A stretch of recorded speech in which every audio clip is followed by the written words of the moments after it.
Guys, welcome back to my channel Earth Mom Dehradun. मैं हूं ज्योति और वेलकम है आप सभी का मेरे चैनल में नई है तो प्लीज़ चैनल को सब्सक्राइब ज़रूर करना, साथ ही साथ बेल नोटिफिकेशन ज़रूर हिट कर देना। और अगर इतनी मेहनत आप कर ही लोगे तो वीडियो को लाइक भी करना। इसी के साथ हम लोग आज का रिएक्शन वीडियो शुरू करते हैं। उम्मीद करती हूँ कि वीडियो आप लोगों को पसंद आई। बाकी कॉमेंट सेक्शन आप सबके पॉइंट ऑफ व्यू के लिए हमेशा खुले हुए हैं। आप लोग वहाँ पर अपना पॉइंट ऑफ व्यू मेरे साथ शेयर कर सकते हो। तो दोस्तों, ऐसा लग रहा है कि जैसे मोई मोई हो गया मोई मोई इसीलिए हो गया कि अभी 2 दिन पहले मैं किसी की तारीफ कर रही थी और लगता है कि मैंने वीडियो बनाने में कुछ ज़्यादा ही जल्दबाजी कर दी, या फिर ये बोलिए कि इस बार मैंने ढंग से रिसर्च करे बिना ना किसी को चने के झाड़ पे चढ़ा दिया। और मैं ये कैसे भूल गई कि इन व्लॉगर्स की ज़िंदगी में असलियत और रियलिटी नाम की कोई चीज़ ही नहीं है। ये जैसा दिखाते हैं वैसा होता नहीं, और जैसा होता है वैसा दिखाते नहीं।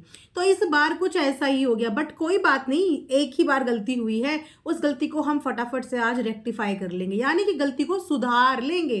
क्योंकि भैया, हम जैसा वीडियो में देखेंगे हम वैसा रिएक्ट करेंगे। अच्छा देखेंगे तो अच्छा सुनने के लिए भी अपने कान खोल के रखिए, और अगर बुरा देखेंगे तो बुरा बुरा सुनने के लिए भी अपने कान खोल के रखिए। लेकिन सही को सही और गलत को गलत ही बोला जाएगा। तो अभी आप सब लोगों ने मुझे एक छोटा सा स्टोरी सुनाया था, जिनकी शादी में जगत भैया और जगत भाभी गए थे। उनकी लाइफ से रिलेटेड एक छोटी सी स्टोरी आप लोगों ने मुझे कमेंट सेक्शन में सुनाई, जहां पे मैंने देखा कि मैक्सिमम ऑडियंस के बहुत पॉजिटिव कमेंट्स थे। और उन्हीं कमेंट्स को मद्देनजर रखते हुए मैंने अपना एक रिएक्शन वीडियो थोड़ी सी तारीफें मार के बना दिया। लेकिन आज एक और वीडियो मेरे सामने आया और उस वीडियो को मैंने तसल्ली से पूरा सुना, थोड़ा सा रिसर्च करा, अभी भी पूरी कंप्लीट तरीके से नहीं किया, लेकिन जिस वीडियो पे रिएक्ट करने वाली हूँ वो वीडियो पूरा तसल्ली से देखा है। तो आप लोग पूरा वीडियो ज़रूर देखना बिना स्किप करे हुए। तो क्या है ना, जगत भैया और जगत भाभी किसी भी फंक्शन में जाएं, ये हम कैसे भूल सकते हैं कि इनका जो सर्कल है ना, वो सर्कल एक इंसान ऐसा नहीं है इनके सर्कल का जो सर्कल के लाइफ में कंट्रोवर्शियल मैटर या प्रॉब्लमैटिक लाइफ ना हो। सबकी प्रॉब्लमैटिक लाइफ और कंट्रोवर्शियल लाइफ है। तो सोच समझ के इनकी तारीफ करनी है आगे से। तौबा कर लिया मैंने तो इस बात से, क्योंकि मैं क्या करती, कमेंट्स इतने प्यारे आए, मुझे लगा सच में ये बहुत प्यारे होंगे। मम्मी जी ने पोल खोली है तो आप लोगों ने खुद डिमांड करी कि दीदी मम्मी जी का वीडियो आया है और इस पे रिएक्शन जरूर देना। तो ऐसा हो सकता है मैं किसी और की सुनूं या ना सुनूं, लेकिन आप लोगों की सबसे पहले सुनती हूँ। तो आए हैं हम लोग मम्मी जी के व्लॉग पे रिएक्ट करने के लिए। तो जिनकी शादी को अटेंड करने हमारे जगत भैया जगत भाभी गए थे, खूब डांस कर रहे थे, खूब नाच गाना कर रहे थे, हैपनिंग शादी को मेमोरेबल वेडिंग बना के आ गए। और उस शादी से ऑडियंस भी इसीलिए खुश थी क्योंकि उन लोगों ने शादी 8 साल के बाद करी थी, और पहले जो शादी करी थी वो भाग करके करी थी, रीति रिवाज के साथ नहीं करी थी। तो एक सपना था दोनों हस्बैंड वाइफ का कि हम एक स्टेज पे आके जब हम इतनी चीज़ें कमा लेंगे तो हम अपनी शादी को पूरे रीति रिवाजों के साथ करेंगे। जहाँ पे मैंने इस बात को अप्रिशिएट किया था कि चलो, इंसान ने अगर भाग के शादी करी तो अभी उस शादी को अच्छे से प्यार मोहब्बत से निभा रहे हैं। तो हो सकता है कि as a husband wife, as a couple, ये लोग बहुत कंपैटिबल हो और एक दूसरे से बहुत ज़्यादा प्यार करते हो। लेकिन हस्बैंड वाइफ के अलावा भी जिंदगी में और रिश्ते होते हैं, जिन रिश्तों को आपको निभाना पड़ता है, जिन रिश्तों के लिए आपको लॉयल रहना पड़ता है। और सबसे बड़ा रिश्ता होता है माँ और औलाद का रिश्ता, माँ और बच्चे का रिश्ता। जो इंसान अपना माँ का ना हो, अपने पेरेंट्स का ना हो, वो किसी और रिश्ते का कैसे हो पाएगा, राइट? अभी तक हमें कहानी का ये वाला साइड नहीं पता था, लेकिन जब मैंने इन्हीं की जिनकी शादी हुई है उनकी मम्मी का वीडियो देखा तो उनकी मम्मी का साइड भी पता चला। एक माँ और एक बाप दोनों अपने बच्चों को पालते हैं। कैसे कैसे करके पालते हैं, जब हम खुद पेरेंट बनते हैं ना, तब हम उस जर्नी से रिलेट करते हैं। जब हम खुद अपने हाथ में एक छोटी सी जान को लेते हैं और उसे एक दिन से लेकर इतने साल तक बड़ा करते हैं, तो उस जर्नी को हम एज अ पेरेंट फील करते हैं। और हमारे माता पिता ने भी हमें उसी जर्नी के साथ पाला होगा। और उस टाइम पे तो पैसा भी कम होता था, रिसोर्सेज भी कम होते थे, तब भी पेरेंट्स अपने बच्चों को हर वो खुशी देने की कोशिश करते थे। तो जिनकी अभी शादी की धूमधाम मच रही है, जिनकी शादी में खूब नाच गाना हो रहा है, उनकी लाइफ से रिलेटेड भी ये वाली कहानी भी आप लोग सुनिए। इनकी बेटी ने अपनी पसंद से भाग करके शादी कर ली अपनी पसंद से। आज इनकी माँ रो रही थी वीडियो में, और रोते हुए बोल रही थी कि मैंने जिसको प्यार किया, जिस पे विश्वास किया, हर एक उस इंसान ने मुझको धोखा दिया। मेरी बेटी ने भाग करके शादी करी, वो अपनी नानी के पास रहती थी। अगर मुझे एक बार बताती, मुझसे एक बार बोलती कि मुझे इससे शादी करनी है, तो मैं कैसे भी करके डेवलप करती सिचुएशन, मैं कैसे भी करके ट्राई करती, मैं इसकी शादी करवाती। लेकिन इसने शादी भाग करके करी। इंसान शादी के लिए भाग तो जाता है, लेकिन अपने पीछे जो बाकी के रिश्ते छोड़ के जाता है, अपने पीछे जो बाकी के भाई बहन छोड़ के जाता है, अपने पीछे जो माँ बाप छोड़ के जाता है ना, उन माँ बाप के लिए सोसाइटी में रहना, तब जब आप एक गांव में रहते हो, वो भी तब जब आप एक ऐसी जगह पे रहते हो जहां पे इन चीजों को बहुत बड़ा पाप गुनाह माना जाता है, राइट। उस जगह पे आप रहते हो, उस जगह की बेटियां जब ऐसे काम करती हैं तो उन माता पिता के लिए कितनी ह्यूमिलेशन होती है, ये एक पेरेंट्स ही समझ सकते हैं। लेकिन चलिए, नादानी में बच्चे ऐसी हरकतें करते हैं। वो भाग गई, भाग के शादी कर ली। चलिए, उस लड़के ने शादी निभाई, इस लड़की ने भी शादी निभाई, लेकिन अपने माता पिता की कसूरवार वो जिंदगी भर रहेगी। क्योंकि वो शादी करके भले ही दूसरी जगह चली गई, वो शादी करके भले ही अपनी जिंदगी सुकून से बिता रही है, लेकिन जो पीछे रिश्ते छोड़ के गई है ना, आज भी अपनी बेटी की वजह से उनको सुनना पड़ता होगा, डेफिनेटली सुनना पड़ता होगा। क्योंकि जो दाग लग जाता है ना, वो दाग छुटाए नहीं छूटता है। उसके लिए टाइम टाइम पे आपको रिश्तेदारों का भी सुनना पड़ता है, आपको जिस समाज में आप रहते हो वहां पे भी सुनना पड़ता है। लेकिन उसके बाद भी इन्होंने जब रीमैरिज प्लान करी तो अपनी मम्मी को, अपने पेरेंट्स को इनवाइट किया। कायदा ये कहता था कि इनको अपनी मम्मी पापा से बकायदा अपनी गलतियों के लिए माफी मांगनी चाहिए थी। ये शादी की शुरुआत कर रही थी, अरेंज मैरिज, रीति रिवाज। और रीति रिवाज माता पिता के कन्यादान के बिना अधूरा रहता है, क्योंकि सबसे बड़ा ध्यान पूरी शादी में कन्यादान ही होता है, अपने माता पिता के हाथों से। सौभाग्यशाली होते हैं वो जिनके अपने माता पिता होते हैं कन्यादान करने के लिए, सौभाग्यशाली वो लोग होते हैं। ये एक ऐसा टाइम था कि अगर इन्होंने कोई गलतियां आज से 8-9 साल पहले भी करी थी, तो भी उस गलती की माफी अपने माता पिता के आगे हाथ जोड़ के इन्हें मांगनी चाहिए थी, क्योंकि आगे कल को इनकी भी औलाद है। और माता पिता का जाने अनजाने दिल तो दुखाया था ना, लेकिन माफी तो दूर की बात, इन्होंने अपने पेरेंट्स को इनवाइट किया। और इनविटेशन के बाद शायद हमें ये पता ही नहीं था कि इनकी मम्मी वहां गई, शायद हमें ये पता ही नहीं था कि मम्मी के वहां जाने के बाद मम्मी की कैसे बेइज्जती हुई। सब लोगों ने ये नोटिस किया कि कितनी अभी तक इनके पेरेंट्स कितने रूड हैं। शादी को इतना समय हो गया, लेकिन अभी तक इनके पेरेंट्स ने देखो इन्हें अपनाया नहीं, कन्यादान करने नहीं आए, शादी अटेंड करने नहीं आए। लेकिन किसको पता था कि कहानी की एक और पहलू है, इस कहानी का एक और पहलू है। वो पहलू ये है कि पेरेंट्स को बुलाया तो गया था, लेकिन मेहमान की तरह, उनको माँ बाप की तरह नहीं बुलाया गया था। कन्यादान का सौभाग्य तक उनको नहीं दिया गया, उस चीज से भी उनको वंचित रखा गया। आज उनकी मम्मी रो रही थी, फूट फूट के रो रही थी, क्योंकि उसकी बेटी ने अपनी ही शादी में अपनी माँ का अपमान किया। मम्मी ने बताया इनकी कि उनकी मम्मी अपनी देवरानी के साथ, सबके साथ उनकी शादी अटेंड करने के लिए वहां पे गई, खुशी खुशी शादी अटेंड करने के लिए गई, क्योंकि उनके पापा को ना तो पैसा मिला था, ना उन्हें छुट्टी मिल रही थी, और ना ही उनके पास पैसा था। लेकिन फिर भी उनकी मम्मी जब वो शादी अटेंड करने गई तो उनकी मम्मी ने बस यही बोला था कि कैमरे पे मुझे थोड़ा सा ठहर के लेना, मैं एक बार तेरे पापा से इस चीज के लिए पूछ लूं। लेकिन इस बात का इतना बड़ा मुद्दा बना था, क्योंकि इनकी पूरी जिंदगी कैमरे के लिए होती है, हर चीज कैमरे के लिए होती है। और अगर कोई बंदा कहते कि मुझे कैमरे पे नहीं लेना, तो उस समय पे वो बंदा ऐसा हो जाता है कि मेरा कंटेंट खराब कर दिया। शायद माँ के नाम से मैं कितना कंटेंट ले लेता या ले लेती। माँ को वहां पे तैयार होना तो बहुत दूर की बात है, माँ की तरफ नजर उठा के देखा भी नहीं गया।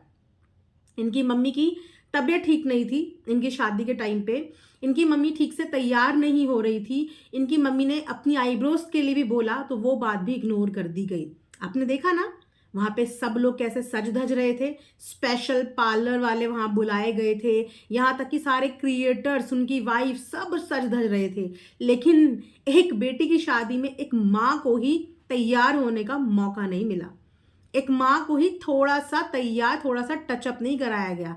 बाकी सबके टचअप वहां पे चल रहे थे, सबके टचअप चल रहे थे। चलिए, यहां तक भी एक माँ अपनी बेइज्जती चुपचाप बर्दाश्त कर रही थी। लेकिन बेइज्जती पे बेइज्जती, अपमान पे अपमान उनका वहां पे हो रहा था। उनको सिर्फ फॉर्मेलिटी के लिए वहां पे बुलाया गया था, सिर्फ फॉर्मेलिटी के लिए। किसी ने उनको वहां पे पूछा नहीं, किसी रीति रिवाज के लिए उनको पूछा नहीं, ये तक नहीं बोला कि लड़की की माँ कहाँ है। ये चीज करने का हक तो लड़की की माँ पिता को ही है, नहीं पूछा उनसे। जब बहुत ज्यादा चीजें, अपमान इतना ज्यादा बढ़ गया, तो फिर उनके रिश्तेदारों ने वहां से जाने का फैसला लिया कि हम यहाँ पे अपनी बेइज्जती कराने थोड़ी आए हैं, हम यहाँ से जा रहे हैं। और जाते वक्त भी उस बेटी ने अपनी माँ को नहीं रोका।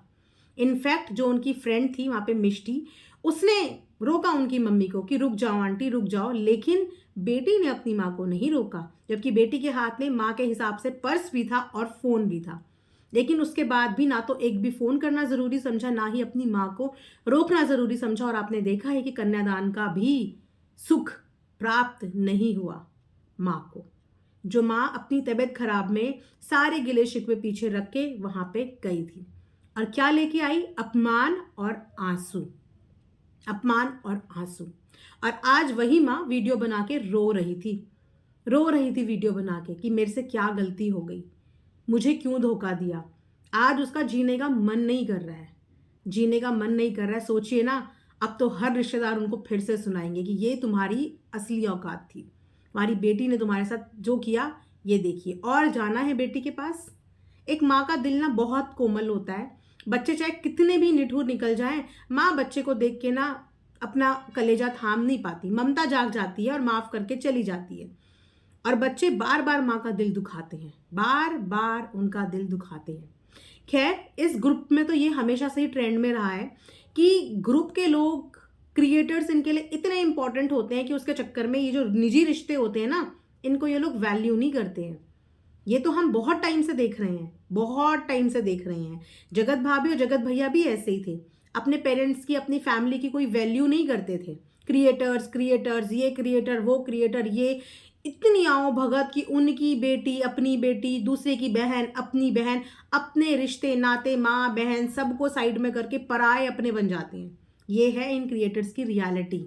और जब लास्ट में इन लोगों पे परेशानी आती है, जब लास्ट में ये लोग ऐसे सिचुएशन में फंसते हैं, उस समय पे इनको कोई क्रिएटर बचाने नहीं आता। उस वक्त पे इनको इनके अपने ही बचाने आते हैं। इनको इनकी माँ, इनकी बहन, इनका परिवार ही इस दलदल से बचाने आता है। तब ये क्रिएटर कोई साथ नहीं आते। लेकिन जब इनकी जिंदगी पीक पे चल रही होती है ना, इनको सब कुछ मिल रहा होता है, उस समय इन्हें रिश्तों की जरूरत नहीं पड़ती। उस समय ये माँ भी दुश्मन लगती है, भाई भी दुश्मन, बहन भी दुश्मन। इन्हें लगता है हमें लाइफ में इनकी कभी जरूरत नहीं पड़ने वाली, कभी भी जरूरत नहीं पड़ने वाली। लेकिन ये समय का चक्र है, ये समय का चक्र है। और माता पिता तो भगवान की वो देन है जो आपको इस दुनिया में लेके आते हैं। उनकी जरूरत तो जिंदगी के हर कदम पे पड़ती है, हर कदम पे। तो जितने भी यूथ, यंग जनरेशन इस वीडियो को देख रहे हैं, जिनकी शादी अभी नहीं हुई है या वो लोग किसी भी रिलेशनशिप में है, गाइज, लव करना गलत बात नहीं है, रिलेशनशिप में रहना भी गलत बात नहीं है। लेकिन एक रिलेशनशिप को अगर आप पेरेंट्स की मर्जी के साथ आगे बढ़ाओ ना, तो आपका वो रिलेशनशिप फलता फूलता है, फलता फूलता है। तो हमेशा कोशिश करा करो, हमेशा, कि एड़ी चोटी का जोर लगा लो, लेकिन पेरेंट्स को मना के, उनकी रजामंदी से ही अपनी लव मैरिज को सक्सेसफुल और अरेंज मैरिज में कन्वर्ट करने की पूरी कोशिश करा करो। माता पिता को धोखा दे के भाग के शादी करने का जो ये सब कर देते हैं ना बच्चे, नादानी नहीं करा करो। माता पिता कभी आपके दुश्मन नहीं होते, कभी नहीं। हाँ, वो आपको रोकते जरूर है क्योंकि वो आपसे प्यार करते हैं, लेकिन आपके दुश्मन नहीं होते। तो उनका दिल तोड़ के आप लोग कभी खुश नहीं रह पाओगे। और अगर कभी किसी मोड़ पे उनका दिल तोड़ भी दिया ना, जाने अनजाने, तो एक स्टेज पे आके इस बात का एहसास करा करो कि हमने इतनी बड़ी गलती करी है। जैसे कि इन दोनों ने 8 साल के बाद शादी तो कर ली, बहुत अच्छा किया कि एक दूसरे के साथ कमिटमेंट किया था और आज उस कमिटमेंट को पूरा करा। लेकिन इसके अलावा जो सबसे बड़ी गलती करी थी, एक माता पिता को धोखा देके, क्या उसकी माफी दिल से मांगी?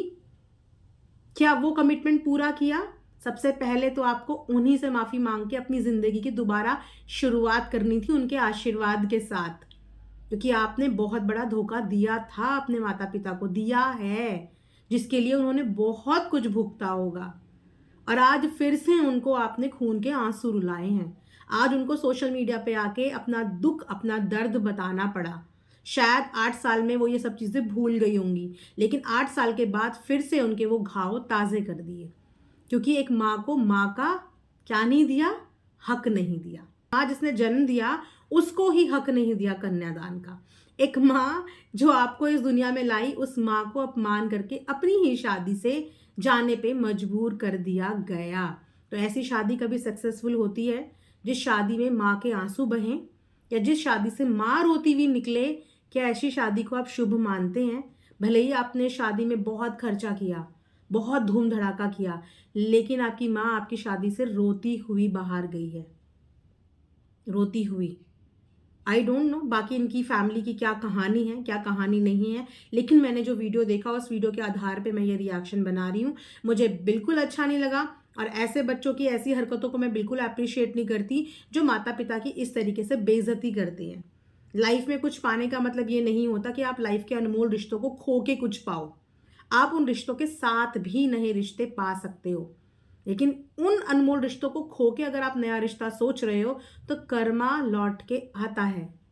इस बात का हमेशा ध्यान रखना चाहिए।